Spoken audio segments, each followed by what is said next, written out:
What's going on, everybody? I'm Johnny Brook and welcome to another Crafter Workshop video. In this week's video, I'm going to show you how I built this super cool timber frame inspired kayak rack. This thing has got some pretty wild joinery on it and I absolutely love the way it came together. I also want to say a huge shout out to AMD who sponsored this week's video, and you'll learn more about the AMD powered laptop I used throughout this project later in the video. All right, without further ado, let's go ahead and get started with the project.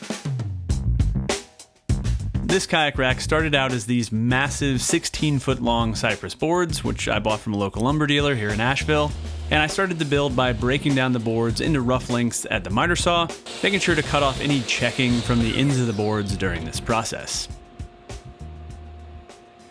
This lumber was rough, so next I needed to spend some time milling it down to size at the jointer and planer. But that said, these boards were essentially rough 2x6s, and you could totally skip this milling process if you just use standard dimensional lumber 2x6s. I also sized all of the parts in the plans for this project, which are linked in the video description below, to work with 2x6s in case you want to build one of these racks for yourself.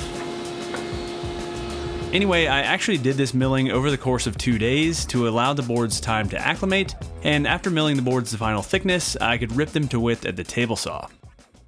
And luckily I was able to get the full 5.5 inches of width out of all of these boards, which made laying out the joinery later a lot simpler.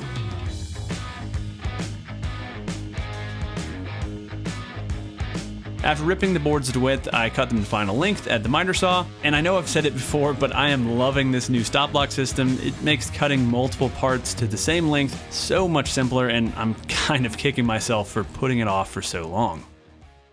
With the pieces milled and cut to final dimension, I could get started on the fairly daunting task of cutting all of the joinery for this kayak rack. So I was kind of going for a quasi timber framed look with this project and decided to try to kind of challenge myself and build the entire rack with no mechanical fasteners.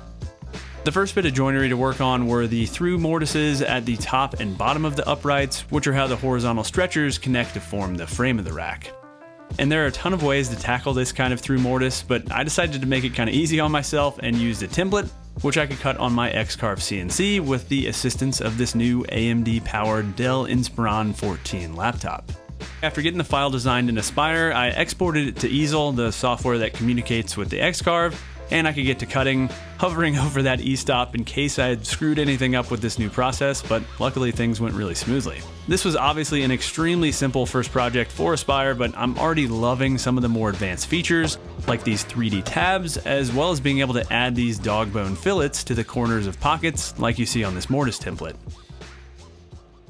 I knocked off the tabs with a chamfer bit off camera and then attached a board to the edge of the template so that I could reference the edges of my uprights when attaching the template. With that done, I could attach the template to a scrap piece using the CA glue and painter's tape trick to test it out, and I started off with a fairly short template bit, which allowed me to make a shallower initial cut and made a few passes until I was routing as deep as I could with this bit. I then removed the template to give myself another ½ inch of depth, and unfortunately that still wasn't quite deep enough with this bit, so I swapped to a longer template bit to finish the cut.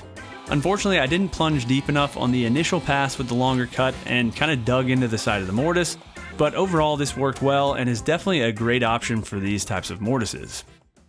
That said, it was quite a bit of work to remove all that material, and I had a lot of other joinery to cut, so I figured I could potentially rig something up to cut these mortises into these long boards on the X-Carve. To do this, I started by screwing down a piece of ½ inch plywood and then cut out a rectangular section, leaving me with an L-shaped piece that I could use as a reference point for all of my pieces.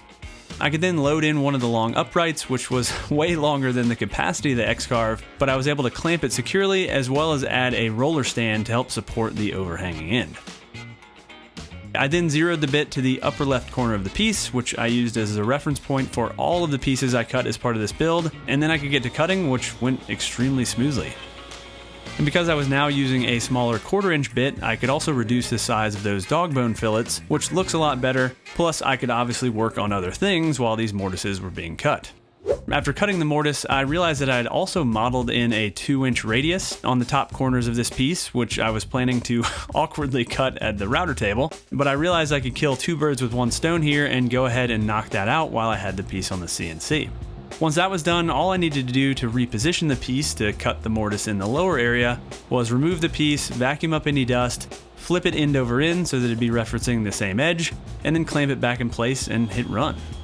And as you can see, having this kind of simple fixture setup allowed me to work on other things while the CNC worked as my robotic apprentice, and I actually went ahead and created the rest of the CNC files right there on the laptop while these operations were cutting. Next, I could start working on the half laps, which connect the arms of the rack to the uprights. And I set up a 3/4 inch wide dado stack on my table saw and set the depth to be exactly half the thickness of these boards, checking the depth with a pair of calipers after making the first test cut. With that depth set, I could establish the shoulder of the half lap, which should match the width of the board the piece will be mating with, which is the upright in this case.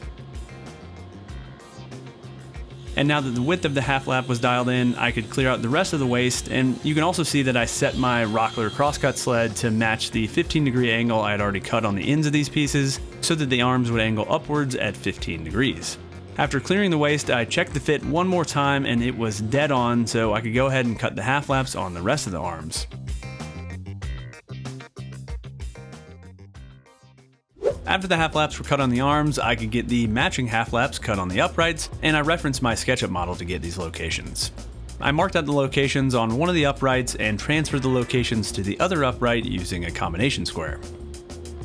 Cutting these half laps was a little tricky just due to the sheer length of these pieces, but I was able to do it with the same crosscut sled setup I used for the arms, making sure to clamp the piece in place while making the cut to keep it from moving around. Unfortunately, I didn't realize just how short the T-bolt was on this clamp, and the knob ended up coming off, landing right on the blade, bouncing off of my thumb, and then hitting me in the stomach. And if we slow this down, you can actually see that I didn't even react until well after the knob hit me, which shows you just how quickly this happened. And I got lucky here, as the knob could have just as easily hit me right in the face, but this is the reason I always wear my safety glasses in my shop and stand well clear of pieces when cutting on the table saw. Anyway, after getting a longer bolt and a knob with longer threads, I got back to cutting the half laps, which went smoothly. And as you can see, I ended up with a nice snug fit on the joints, actually snug enough to pick up the upright by the arm. I cut the rest of the half laps into the uprights in the same way, and you'll notice that instead of mirroring the locations of the half laps, I just kept them in the exact same orientation on both pieces, and this was just for ease of cutting the joints. The last pieces of the frame to cut, which were actually cutting while I was working on these half laps, were the stretchers which connect the two uprights, and these uprights needed a tenon cut on each end as well as a through mortise for the wedges I'd be using to lock the stretchers in place. Once again, I was able to quickly create a file for these in Aspire and use the same fixture setup to cut the pieces, and this process worked great. With the tenons cut on both stretchers, I could finally test fit the frame, and I actually needed to sand a few of the tenons slightly because the joints were that tight, so that I could fit them together a little bit easier. And with a little bit of persuasion from my dead blow mallet, the stretchers dropped into place, and I added some clamps to hold the pieces together since I hadn't made the wedges yet. I then stood up the frame, clamped the leg pieces in place, and then finally I could add the arms, and man, this thing was huge. And I was really happy with the way things were coming together, but I still had a ton of shaping left to do to give this rack some more style. The first pieces I worked on shaping were the legs, and I wanted to add a curve to the underside of the legs to kind of create some feet. I cut a template for this curve on the CNC, and while that's cutting, I should mention that if you're interested in building a kayak rack like this one for yourself, I'll actually be selling a set of MDF templates for all of these pieces so that you could build this rack without a CNC with just a router and a flush trim bit. And I'll also be including the SVG files and the plans if you'd rather print them and create your own paper templates, or if you have access to a CNC yourself. And I'll link to both of those items in the video description below. After cutting the template, I added a backer strip to reference the edge of the leg blanks, and then traced out the area of the curve so that I could remove the bulk of the material before routing. And I initially used my jigsaw for this, but switched to my bandsaw after this first leg blank, which went much more quickly. Since my pieces ended up at 1 3/4 inch thick, I had to pull out my most monstrous of flush trim bits for this shaping, and I am extremely thankful I finally got my router table rebuilt with a much beefier router before this project. After adding that curve, I repeated the process to add a radius to the two upper corners of the leg blanks, and I used these awesome corner radius templates from Rockler for this. With that, I had one of the 4 leg blanks shaped, so I could repeat the process on the other 3 pieces, again cutting away the excess material of the bandsaw and then flushing everything up at the router table. Once all 4 leg pieces were shaped, I needed to get dados cut into the inside face of each of the pieces, and these dados would end up creating a mortise for the upright piece to sit into, as I'd be gluing these leg pieces into double layered pieces to form my final leg parts. I once again called on my crosscut sled to cut these dados, and these were just standard square dados and were simple enough to cut after getting my sizing dialed in. To help keep the pieces aligned during the glue up, I added a few dominoes along the top edges of the pieces, and then I could glue them together using plenty of Titebond 3 wood glue. While I was working on the legs, I had the CNC running in the background shaping the arms, and while the CNC works, let's take a second to talk about the sponsor of this week's video, AMD, and this awesome AMD-powered Dell Inspiron 14 laptop I've been using in this video. So I've been extremely impressed with this laptop's performance so far, with the new 3rd generation Ryzen 7 processor inside, allowing me to run all of the programs I needed for this project simultaneously, including some fairly resource-intensive 3D modeling softwares. The 13 hours of battery life have also allowed me to use the laptop pretty much all day without having to be tethered to power, which was great for working on the go. Another huge plus of this particular laptop is the touchscreen, which is something I didn't realize I was missing when doing this type of work. From being able to manipulate my 3D model I was working from to being able to easily give commands to the CNC, having a touchscreen is definitely a big bonus here. All of those features combined with things like a built-in SD card reader, USB-C port, and HDMI port makes this a great choice at an awesome price point, and if you'd like to learn more about this AMD-powered laptop, check out the link in the video description below. And again, big thanks to AMD for sponsoring this project, and now let's get back to the build. As luck would have it, all 6 arms finished cutting right as I finished shaping the legs, and after removing the excess pieces held on by the tabs, the arms were looking great, so next I could work on the knee braces, which would give the arms a little bit more support.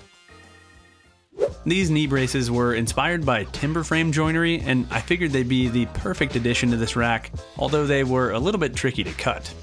I pulled the measurements I'd need for the knee braces from SketchUp, and next I laid out the angles on my pieces using a speed square.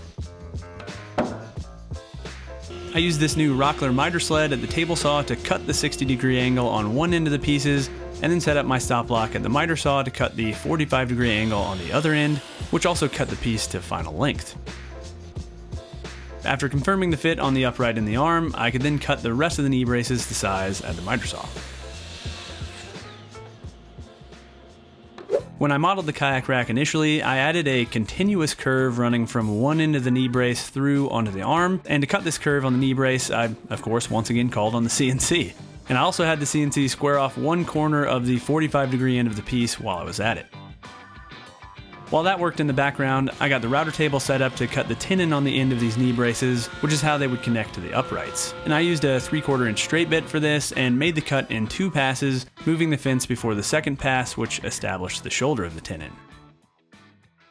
Cutting the matching mortises on the uprights was a bit of a tricky task, as the uprights wouldn't fit under the CNC in this orientation, and they were also slightly too tall for my hollow chisel mortiser, which I had originally planned to use. On to plan C, I figured I could use my router and an edge guide to make this cut, and I even cut one of the mortises using this method, but I didn't like how tippy this felt considering how little surface area the router was riding on. Finally, after a partially sleepless night of working out a solution in my head, I realized I could just repurpose the template I had created when I made some floating shelves a few months ago and use it as a template for these mortises. And this would give the router a much larger surface area to work on, and would also make all of the mortises the exact same size. I centered the template on the upright using the mortise I had already cut as reference, and then I could get the rest of the mortises cut, which went really quickly. And locating the mortises was as simple as temporarily fitting one of the arms, sitting the knee brace in place, and then transferring the location of the edges of the tenon to the upright. With the mortises cut, I needed to shape those tenons just a little bit more, cutting away the angled section of the tenon, and this would just give me more clearance when assembling the kayak rack, and I don't think the pieces would have gone together without this notch being cut out. The last thing to do was to remove some material from the corners of the tenon to provide some clearance for the rounded corners of the mortises. And because of the grain orientation here, I could only use a chisel on 2 of the 4 corners, and then I needed to switch to a handsaw, but this still made really quick work of the process. Finally, I could add the knee brace to the upright, and thankfully it fit perfectly. The tenon was just snug enough without being annoyingly tight. I had a bit of a hard time deciding how to connect the other end of the knee braces to the arms, and after thinking through a bunch of options, I decided to take the easy route and use dominoes here. I marked out locations for the dominoes on the arms and knee braces, also labeling the pieces while I was at it so that I could reassemble them, and then cut the mortises for 3 dominoes in each joint. And one other note, I did cut the mortises using the widest setting on the domino just to give myself plenty of wiggle room during assembly. With that, I had thankfully finally cut all of the joinery on this kayak rack, and I could get the side assemblies glued up. And there was definitely an order of operations to follow here to be able to get these pieces assembled, and the first step was getting glue added to the knee brace and arm, adding the dominoes, and putting those 2 parts together. Next, I added glue to the corresponding half lap and mortise on the upright, and then I could put all the pieces together, and as you can see, I had to kind of pull apart that joint between the knee brace and the arm to get the pieces in place, which is why I cut the domino mortises on the widest setting. After that, all that was left was to add an excessive number of clamps, and then I could repeat the process on the rest of the arms as well as on the other side assembly and let the glue dry overnight.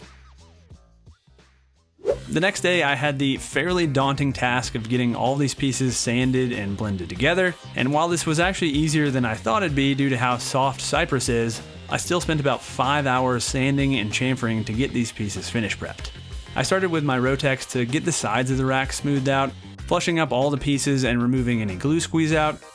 and then I switched over to my regular random orbit sander to get the edges blended in. And I was kind of dreading trying to blend that curve from the knee brace to the arms, but this was actually super simple since the pieces matched up so well. After getting the faces and edges sanded with 80 grit, I added a chamfer to all of the edges, both to soften the edges, but also to help kind of blend all the pieces together. And the chamfer bit didn't quite reach into the inside corners of this area where the 3 pieces met up, so I used a chisel to get everything cleaned up, and this is always just so satisfying.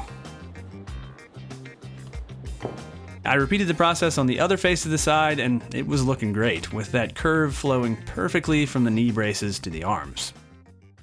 I sanded the other side assembly off camera, and then I could get the legs cleaned up, starting at the oscillating belt sander, which was really the perfect tool for this task. I finished sanding the legs with my random orbit sander and also added a chamfer to the edges off camera, as well as to the stretcher pieces, and then it was time for finish. I decided to go with Total Boat's teak oil finish on this project as I wanted something really low maintenance, and teak oil is about as simple as it gets. It's a penetrating oil, not a film finish, so it won't flake off once it starts to degrade, and even if I never get around to reapplying it, which I probably won't, this cypress should be weather resistant enough to hold up for many, many years. And I'll link to it in the video description in case you're interested. After the finish had a chance to set up, I could get the side assemblies glued to the legs, and I started by adding plenty of glue to the mortise. And I only added glue to the mortise, not to the tenons, just to avoid dealing with a bunch of squeeze out, and after adding the glue, I could drop the side assembly into the leg mortise. And this was definitely a little awkward just due to the sheer size of these parts, but I was able to use gravity to assist in driving the tenon into the mortise, and after it was fully seated, I checked the joint for square in the only square corner between that leg and the upright. I repeated the process with the other side and then got the 2 pieces lined up side by side to check them against each other. And it was really much more important that these 2 sides lined up with each other rather than being square, so I tweaked the pieces until this was true and then let the glue dry. And the last pieces I needed to work on were the wedges, which I wanted to make out of a few scraps of this thermally modified ash I've had lying around, and this would not only give the wedges some contrast against the cypress, but this wood is incredibly weather resistant and dimensionally stable, which is perfect for this application. I milled up a piece and got it cut to width, and then I cut a quick little jig so that I could cut the wedges at the table saw. And this jig is just one of the scraps of cypress with an angled cutout matching the wedge shape I wanted, and I could use this jig to safely push the piece through the table saw blade at an angle. After cutting the angled face, I trimmed the pieces to length using my crosscut sled and then gave them a quick sanding.